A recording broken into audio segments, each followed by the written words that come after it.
Abandonne tes rêves, abandonne tes projets, ça sert à quoi? Tu vas échouer de toute façon. Parce que tu sais, si t'échoues sur le chemin, les gens vont se moquer de toi. Certains de tes proches vont rigoler, tes amis aussi. Ils vont venir te voir en te disant, tu vois, je te l'avais dit, tu es nul. Donc pourquoi commencer? Tant qu'à faire, assieds-toi, regarde la télé, prends un paquet de chips et détends-toi. Les autres méritent plus que toi tu ne mérites pas de toute façon de réussir. Ce que tu vois à travers les réseaux sociaux ou ton voisin, ta voisine, ceux qui ont réussi sont mieux. Continue à te plaindre, continue à remplir tes poches d'excuses. Et tu peux t'en mettre plein les poches, mais tu ne pourras pas payer tes courses avec. Donc les excuses que tu as là ne sont pas crédibles. Si tu avais une personne en face de toi qui avait réussi ses objectifs et que tu lui sortais un tas d'excuses, elle pourrait les démonter en 1 minute chrono. Ce qui est bien dans la vie, c'est qu'on peut changer. Rien n'est figé. Tu peux penser que tu es incapable hier et tu peux penser que tu es le meilleur pour atteindre ce que tu dois atteindre dans cette vie-là demain. Si tu as le recul nécessaire pour savoir qu'il te manque des connaissances, un mental de fer, un mindset d'acier et un plan d'action pour y arriver, tu seras inarrêtable. Les gens que tu regardes à travers les réseaux sociaux que tu admires et que tu mets sur un piédestal sont comme toi, ce sont des humains avec des émotions, avec des hauts et des bas. Ils n'ont pas une vie toute linéaire. Ça leur arrive de pleurer, ça leur arrive d'être au bout de leur vie. La seule chose qui les différencie de 90% de la population, c'est leur manière de réagir aux circonstances. Ce que je t'ai dit avant, c'était pour te piquer. Je sais très bien que tu te parles ainsi et que ta voix intérieure en profite bien comme il faut. Mais maintenant, j'ai envie de te poser une question. Pourquoi pas toi? Tu mérites de belles choses dans ta vie, tu mérites de réussir tout autant qu'un autre. Mais pour ça, on n'a rien sans rien. Il faut travailler, passer à l'action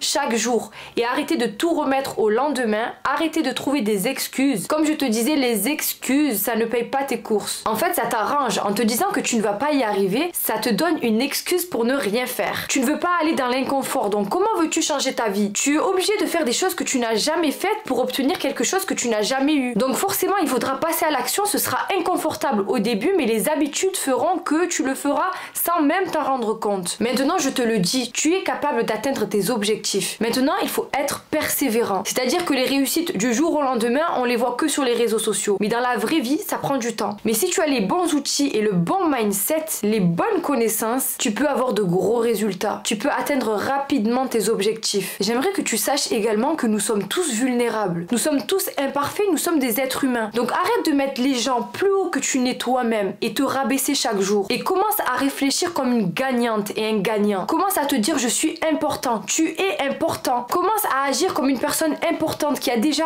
accompli ses objectifs. Tu as déjà accompli des choses dans ta vie, mais tu les minimises. Donc sois content et contente de toutes les victoires que tu as accomplies jusqu'ici. Et arrête de les minimiser parce que ça prouve que tu as su te relever à chaque moment. Et ça, je t'en félicite. Tu es vraiment extraordinaire. Tu es une personne très importante. Alors prends soin de toi et crois en toi pour réaliser tes rêves. Les autres ne sont pas mieux. Ils ont juste pris la décision d'aller vers le positif, d'aller vers la réussite, d'arrêter de se poser 1 milliard de questions et de passer à l'action. Parce que le perfectionnisme vous paralyse. Combien de fois j'ai été paralysée par le perfectionnisme? Combien de fois j'ai raté des opportunités à cause du perfectionnisme? Parce que ça m'évitait de commencer mes objectifs. J'ai perdu beaucoup de temps à cause de ça. Ne cherche pas le perfectionnisme car tu resteras paralysé. Cherche l'amélioration. Dis-toi que chaque jour on peut s'améliorer. Et arrête d'être trop dur envers toi-même. Sois authentique et fonce. Crois en toi et va puiser dans ton potentiel. Change ton contenu. Regarde des choses qui t'inspirent, qui t'aident à devenir la meilleure version de toi-même. Tu es magnifique, tu mérites la réussite et tu es très important. Si tu as besoin de mon accompagnement, je te laisse remplir mon formulaire en bio ou m'envoyer un mail qui se trouve également dans ma bio. N'hésite pas à me laisser un commentaire pour me dire ce que tu en as pensé. Je te remercie infiniment d'avoir regardé jusqu'ici. Je te souhaite une très belle journée et je te dis à bientôt.